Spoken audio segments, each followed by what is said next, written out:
ಪ್ರಭು ಯೇಸುವಿನಲ್ಲಿ ಅನುಗ್ರಹಿತರಾದ ಪ್ರಿಯರೇ, ದೇವರ ವಾಕ್ಯ ಆಲಿಸಲು, ಪ್ರಾರ್ಥಿಸಲು, ಆ ವಾಕ್ಯದಲ್ಲಿ ತನ್ನನ್ನೇ ತಾನು ಸಮರ್ಪಿಸಲು, ಹಾಗೆಯೇ ಒಂದೊಂದು ದಿನವೂ ಪ್ರಾರಂಭಿಸಲು ನಮಗೆ ದೇವರು ಒಂದು ದೊಡ್ಡ ಅನುಗ್ರಹವನ್ನು ನೀಡಿದ್ದಾರೆ. ಪ್ರಿಯರೇ, ಇಂದು ವಾಕ್ಯ ಆಲಿಸುವಾಗ, ಈ ವಾಕ್ಯ ಆಲಿಸುವ ಸಮಯದಲ್ಲಿ ನೀವು ಹೀಗೆ ವಿಶ್ವಾಸಿಸಬೇಕು: ನನ್ನ ಜೀವನದಲ್ಲಿ ದೇವರ ಕರ ಪ್ರಕಟಿಸಲು ಸಾಧ್ಯವಾಗುತ್ತದೆ, ನನ್ನ ಕುಟುಂಬದಲ್ಲಿ ದೇವರ ಕರ ಪ್ರಕಟಿಸಲು ಸಾಧ್ಯವಾಗುತ್ತದೆ ಎಂದು ವಿಶ್ವಾಸಿಸಿ ಪ್ರಾರ್ಥಿಸೋಣ.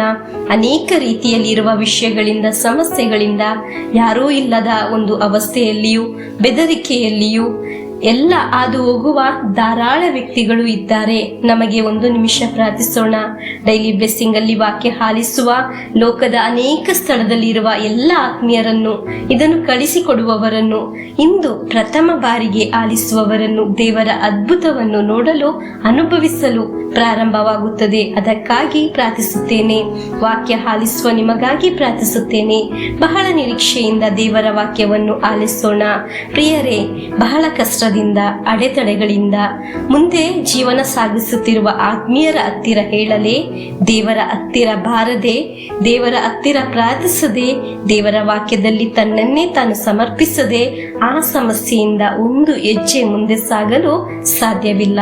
ಸಮಸ್ಯೆಯಿಂದ ದಡ ಸೇರಲು ಆಸೆ ಇದ್ದರೆ ಮನುಷ್ಯನ ಮಾತು ಅಲ್ಲ, ದೇವರ ವಾಕ್ಯದಲ್ಲಿರುವ ವಿಶ್ವಾಸವನ್ನು ದೃಢಪಡಿಸುವಾಗ ಒಂದೊಂದು ಸ್ಟೆಪ್ ಆತ್ಮೀಯ ಕಾರ್ಯದಲ್ಲೂ, ಭೌತಿಕ ಕಾರ್ಯದಲ್ಲೂ ಮೇಲೆ ಹತ್ತಿ ಬರಲು ಪ್ರಾರಂಭವಾಗುತ್ತದೆ, ಅನುಗ್ರಹಿಸಲ್ಪಡಲು ಪ್ರಾರಂಭವಾಗುತ್ತದೆ. ಇಂದಿನ ವಾಕ್ಯ ಮಾರ್ಕನ ಶುಭ ಸಂದೇಶ 6ನೇ ಅಧ್ಯಾಯ 34ರಿಂದ 42ರವರೆಗೆ ವಾಕ್ಯಗಳು. ವಾಕ್ಯವನ್ನು ಆಲಿಸೋಣ. ಯೇಸು ದೋಣಿಯಿಂದ ಇಳಿದಾಗ ಅಲ್ಲಿ ದೊಡ್ಡ ಜನಸಮೂಹವೇ ಸೇರಿತ್ತು. ಆ ಜನರು ಕುರುಬನಿಲ್ಲದ ಕುರಿಗಳಂತಿರುವುದನ್ನು ಕಂಡು ಯೇಸುವಿನ ಮನ ಕರಗಿತ್ತು. ಅನೇಕ ವಿಷಯಗಳನ್ನು ಕುರಿತು ಅವರಿಗೆ ಉಪದೇಶವಿತ್ತರು.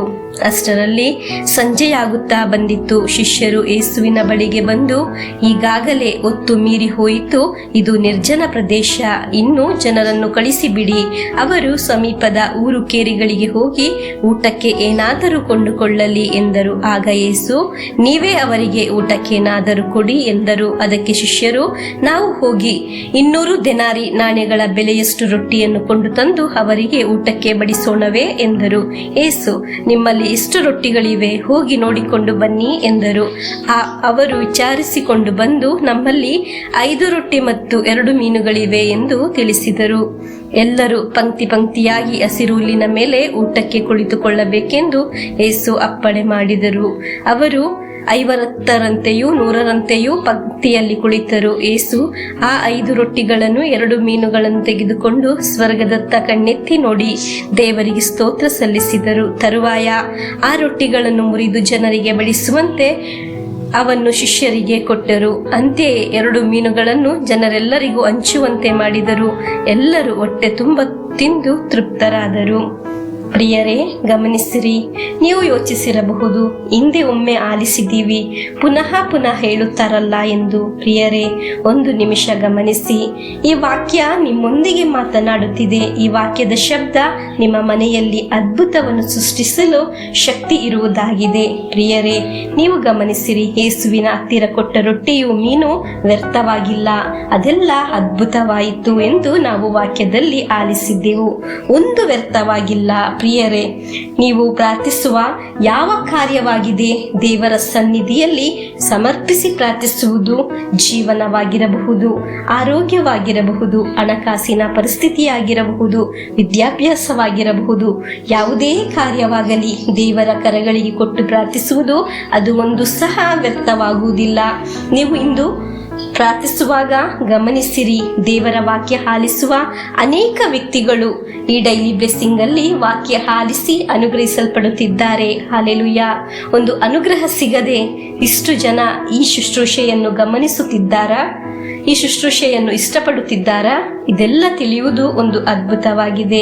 ಇಂದು ಆಲಿಸಿದ ವಾಕ್ಯದೊಂದಿಗೆ ಪ್ರಾರ್ಥಿಸುವ ನಮ್ಮ ಜೀವನದಲ್ಲಿ ದೇವರ ಕರ ಕಾರ್ಯ ಮಾಡಲಿ ಎಂದು ಈ ವಾಕ್ಯದೊಂದಿಗೆ ಪ್ರಭು ಯೇಸುವಿನ ಆಶೀರ್ವಾದವನ್ನು ಸ್ವೀಕರಿಸೋಣ.